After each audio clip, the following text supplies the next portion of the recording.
Hello children, hope you are all doing good. Are you ready for the next folk tale? So far we have seen 5 stories from 5 different states of northeastern part of India, and we have still got 3 more states to cover from the northeastern part of India. And today's folk tale is going to be from Nagaland. Nagaland is one of the smallest states in India. Unlike Manipur, most part of the place is covered by mountains. The origin of the word Naga is still unclear, and some say that it has originated from the Burmese word Naga, which means people with earrings.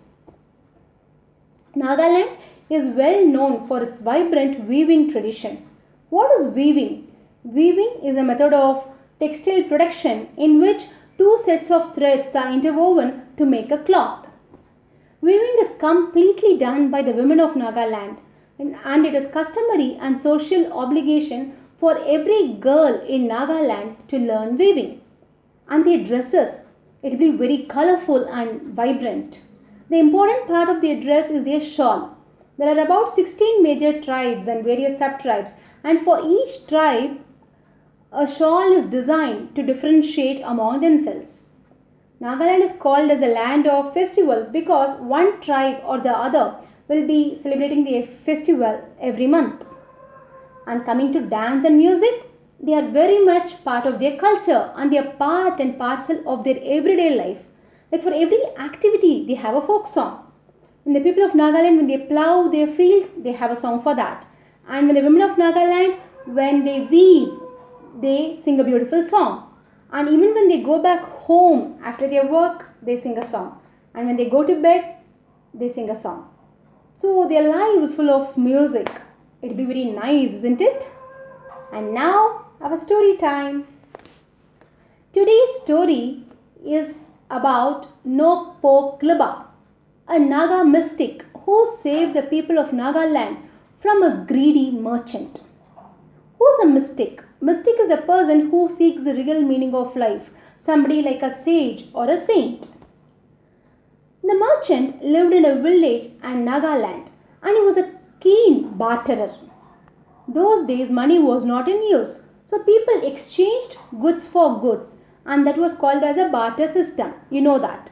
And the person who's exchanging the goods is called as a barterer. And this merchant exchanged his cows for cotton.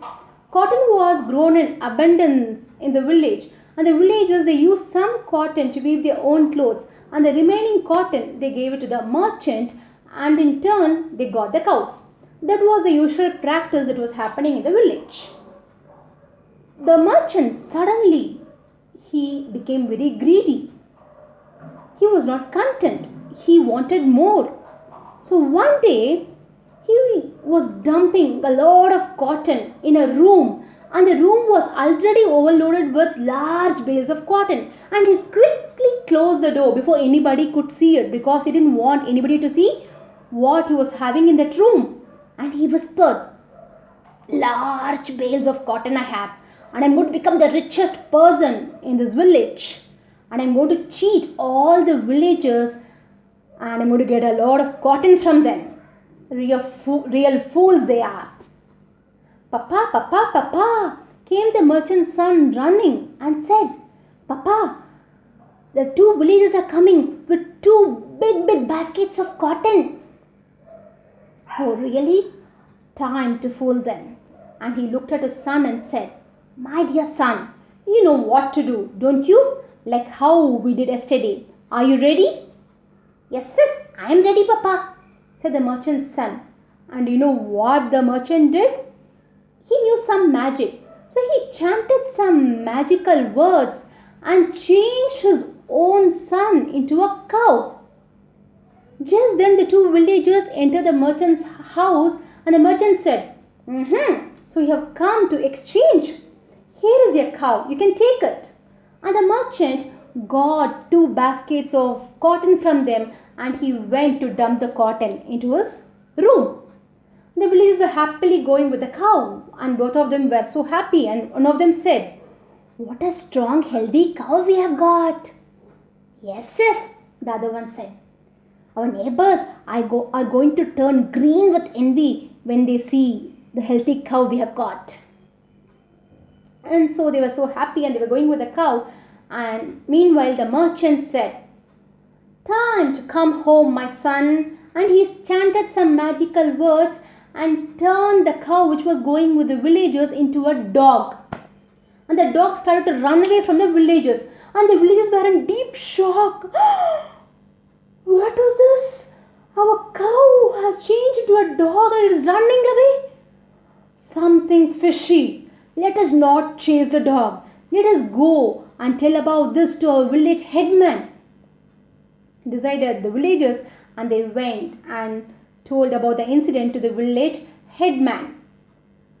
By the time all the people in the village had gathered, and one of the villagers came and said, "Oh, even same thing happened to me yesterday when I was coming back from the merchant's house. Yesterday when I was bringing the cow with me, the cow changed into a cat and it ran away." "What is happening in our village? Strange," said the village headman. At the time, an old lady with a hunch and with full of wisdom, she came and said, "My dear people, I know who has been cheating you all. It is the merchant. And the only person who will be able to help you is Nokpokliba." "Nokpokliba? Who's that?" questioned the merchant. And the old lady said, "Nokpokliba. Nobody has seen him, but it is said that he arrives when his help is needed." And pointing to a steep mountain, the old woman said, "You can seek him at the top of the mountain. You will find him there." Saying this, the old lady went away. The villagers discussed among themselves and they decided to go to the top of the mountain. The mountain was very steep and they really struggled to climb up. So to ease their difficulty, you know what they did? They started to sing. They just kept singing together and they started climbing up the mountain. And they sang a folk song. Do you want to hear that song, children? Shall I sing it for you? And the song is full of beats and it's a very simple song. Try to repeat it with me, children. You will love it. Ah ha ha, ah ha ha,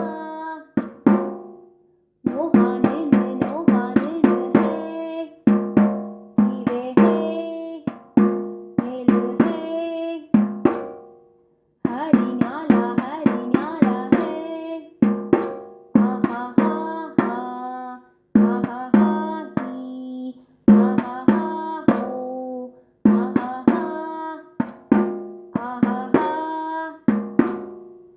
neru mari hey, ni so ho, nela hey, hari nyala hey, ah ha ha ha, ah ha ha he, ah ha ha ho. They were just singing the song together and going, and they didn't even feel the pain. At last, they were at the peak of the mountain, and there they saw a man meditating, closing his eyes, and it was Nokpokliba. Without even opening his eyes, he said in a majestic voice, "I know why you have come here. The greedy merchant has been cheating you. Don't worry, you will get back the cow that rightfully belongs to you." Hearing this, the villagers were so happy and relieved and they went back to their village. Nokpokliba the next day decided to go to the merchant's house and decided to trade with him. So he collected some dry leaves and using his magical power, he changed the dry leaves into cotton and took a basket of cotton with him. The merchant's son was waiting out to see who was coming next to trade with his father. And he saw Nokpokliba coming with a basket of cotton and he quickly went to his father and said, Papa, a man is coming with a big basket of cotton." And you know what the merchant would have done? He turned his son into a cow, and Nokpokliba came and he took the cow with him, and the merchant was so happy to get a big basket of cotton, and he went to dump the cotton into his room.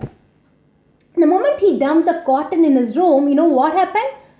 All the cotton in his room changed into dry leaves. Oh no! What is this? All the cotton has changed into dry leaves? I have been cheated by that man.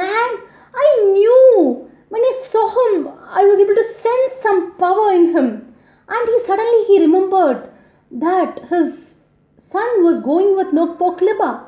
So immediately he chanted some magical words and he changed his son into a deer so that the deer would come home fast running. So what happened? The merchant's son changed into a deer, and Nokpokliba expected this to happen, and he transformed himself into a wild dog. The deer started to run and the wild dog started to chase the deer. The merchant was waiting out to see if the deer was coming, and the merchant saw the wild dog chasing the deer. So in order to save his son, he changed the deer into 3 grains of rice. And what happened to the wild dog? The wild dog transformed himself into a dove and went and ate 2 grains of rice and it flew away. The merchant came running and he saw only 1 grain of rice left. And he tried to bring back his son using his magical powers with that 1 grain of rice. But his magical powers didn't work. He was not able to bring back his son from that 1 grain of rice. He was heartbroken and he was very angry. He wanted to take revenge. So he transformed himself into a hawk and started chasing the dove. Okay? The dove tried to dodge by flying up and down, and the hawk was chasing him. And both the birds were flying over a field, and the field was being burnt by the villagers to rejuvenate the soil as a customary practice. And the dove saw that the field was being burnt. He quickly thought of an idea. He swooped down as if he was going to fall into the fire. The hawk also started chasing the dove, and the hawk didn't notice the fire and he just flew fast and he lost his balance and he fell into the fire and he perished. The dove quickly he pulled himself up and he flew away. The dove then changed again into Nokpokliba, and Nokpokliba helped the people by using his magical powers. He used his magical powers to get back the cow that rightfully belonged to the villagers. The villagers were so happy and they saw Nokpokliba as a guardian angel who helped them during their difficult times. Even these days, now, the people of Nagaland, they believed in supernatural powers and they recall these stories as a symbol of hope during their difficult times. So this is a beautiful story about Nokpokliba, a mystic. So hope you enjoyed this story, children. Meet you all in another folk tale. See you.